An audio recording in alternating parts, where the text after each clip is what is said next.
नमस्कार दोस्तों, एक बार फिर से आपका स्वागत करता हूं। आपके अपने चैनल ज्ञान दर्पण सागर में आज हम महाभारत से जुड़े एक ऐसे योद्धा की बात करेंगे, एक और व्यक्तित्व की बात करेंगे। आप अर्जुन के पुत्र इरावन के बारे में तो जानते ही होंगे। आखिर किन्नर क्यों एक दिन के लिए किससे विवाह करते हैं और दूसरे दिन विधवा हो जाते हैं? आखिर क्यों भगवान श्री कृष्ण ने अर्जुन के पुत्र के साथ विवाह किया था? आप सभी पांडव पुत्र अर्जुन के बारे में जानते ही होंगे। अर्जुन सर्वश्रेष्ठ धनुर्धर था, जिसे भगवान श्री कृष्ण का साथ मिला हुआ था और उनकी महाभारत में विजय हुई थी। महाभारत के ग्रंथ में एक से बढ़कर एक सूरवीरों का साहस वर्णित है। कई योद्धाओं के बारे में तो हम नहीं जानते जो कितने पराक्रमी थे, जो कुछ ही समय में पूरे युद्ध को समाप्त कर सकते थे। ऐसा ही था इरावन। एक बार जब गाय को एक असुर ने बंदी बना लिया, तब ऋषि इंद्रप्रस्थ में सहायता मांगने के लिए आए। तब वे अर्जुन से मिले। अर्जुन ने उनकी बात सुनी और मदद का आश्वासन दिया। तब अर्जुन को याद आया कि उसका धनुष ज्येष्ठ भ्राता युधिष्ठिर के कक्ष में है, लेकिन 1 साल तक वह उनके कक्ष में प्रवेश नहीं कर सकते हैं। किंतु ऋषि मुनियों की सहायता हेतु उसने प्रवेश किया और अपना धनुष लेकर वापस आ गया और गायों को मुक्त कराया, जो कि अब उसे अपराध हो गया था। उसके प्रायश्चित के लिए उसने 1 साल का वनवास लिया। एक दिन अर्जुन जब हरिद्वार में, जहां वे गंगा स्नान कर रहे थे, जब सूचना मिलते ही नागलोक वासियों ने अर्जुन को मारने की योजना बनाई, क्योंकि अर्जुन ने इंद्रप्रस्थ को बसाने के लिए वहां से समस्त नागों का संहार किया था और आज उनको अवसर मिला था प्रतिशोध लेने का। सो उस समय नागों की राजकन्या उलूपी ने कहा कि वह स्वयं अर्जुन वध करेगी। उलूपी राजकन्या तो थी ही, साथ ही विधवा भी थी। दरअसल उसका पति भी नाग वंश से संबंधित था, पर उसकी मृत्यु एक गरुड़ के हाथों हो गई थी। तब से राजकुमारी अपने पिता के साथ ही थी। पर जब उलूपी अर्जुन को मारने के लिए गंगा तट के किनारे पहुंची, तो वह उन्हें देखकर मोहित हो गई। अर्जुन के प्रति उसके आकर्षण ने बदले की भावना को खत्म कर दिया। वह नाग रूप से एक स्त्री के रूप में परिवर्तित हो गई और अर्जुन को माया से बेहोश कर नाग लोक ले आई। कुछ दिनों में अर्जुन को होश आया और उन्होंने अपने सामने उलूपी को पाया। उलूपी ने सारी घटना विस्तार से बताई और कहा कि अब मैं आपसे विवाह करना चाहती हूँ, कृपया मेरे प्रेम को स्वीकार करें। अर्जुन विवाह के विषय में कुछ कह पाते, इसके पहले ही उलूपी ने कहा कि मैं जानती हूँ कि आपकी 3 पत्नियां हैं, पर मुझे चौथी पत्नी बनने से कोई परहेज नहीं। उलूपी ने अपने पिता और समस्त नागवंश का अर्जुन से समझौता करवाया, जो भविष्य में होने वाले युद्ध के लिए जरूरी भी जान अर्जुन ने स्वीकृति दे दी। अर्जुन ने उलूपी से गंधर्व विवाह किया। वे हमेशा के लिए नागलोक में नहीं रह सकते थे, इसलिए कुछ समय व्यतीत करने के बाद वहां से जाने लगे। वनवास का समय भी समाप्त हो गया था, इसलिए उन्हें वापस इंद्रप्रस्थ पहुंचना आवश्यक था।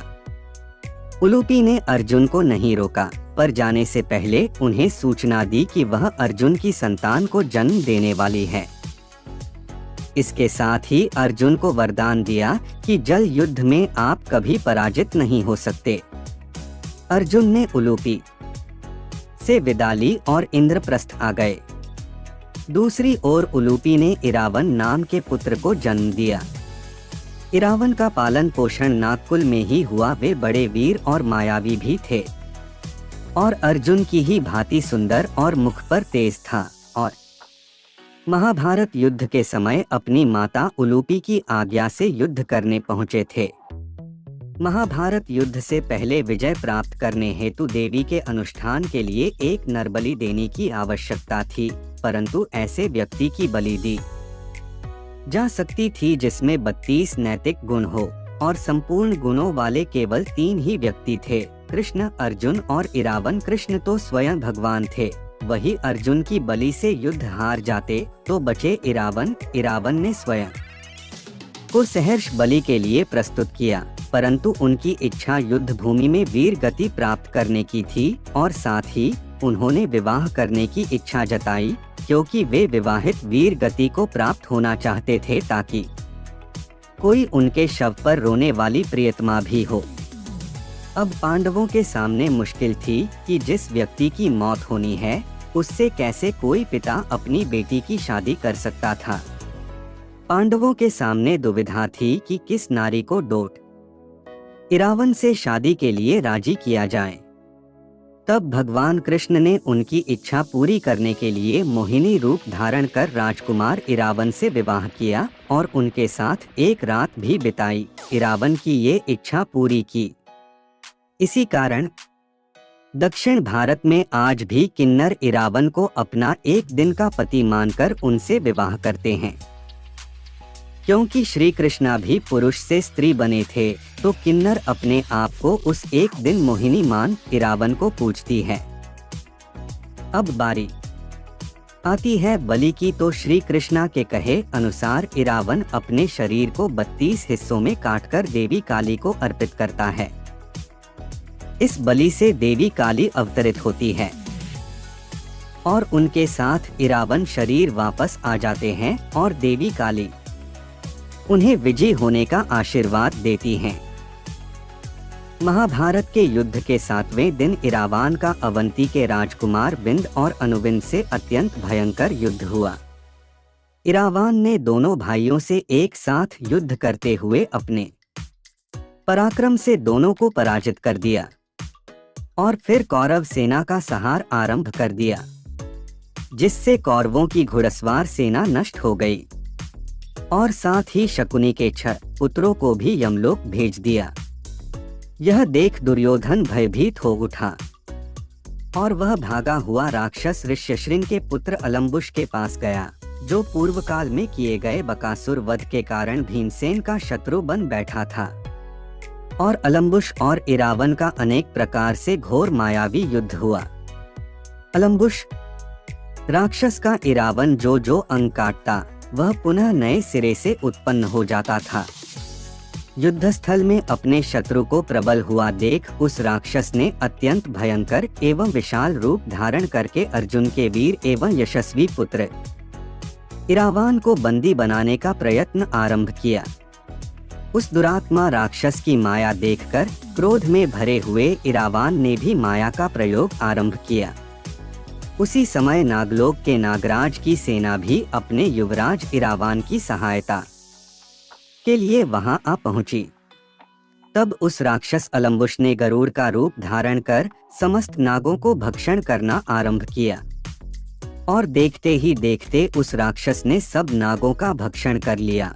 यह देख अर्जुन पुत्र इरावन अत्यंत दुखी और निढाल हो गए और उस अवसर का फायदा उठाते हुए उस राक्षस ने इरावान को तलवार से यमलोक भेजने का प्रबंध कर दिया। परंतु इतिहास ऐसे वीर के पराक्रम को सदैव याद रखेगा। धन्य है वो वीर पुत्र जिसने धर्म की पूर्ति के लिए अपने प्राण तज दिए। इसलिए किन्नर इरावन को देवता मानते हैं। दक्षिण भारत में तमिलनाडु के वेल्लुपुरम जिले में इरावन का मंदिर बना हुआ है। मान्यता के अनुसार किन्नर साल में एक बार इरावन से विवाह करते हैं। इसके अगले दिन वह मंगलसूत्र और चूड़ियां समेत उतारकर विधवा के रूप में विलाप करती हैं। मित्रों, आपको यह कहानी पसंद आई होगी। मित्रों, चैनल को अभी सब्सक्राइब कर लें और एक लाइक जरूर कर दें। धन्यवाद। मिलते हैं एक और नई वीडियो में।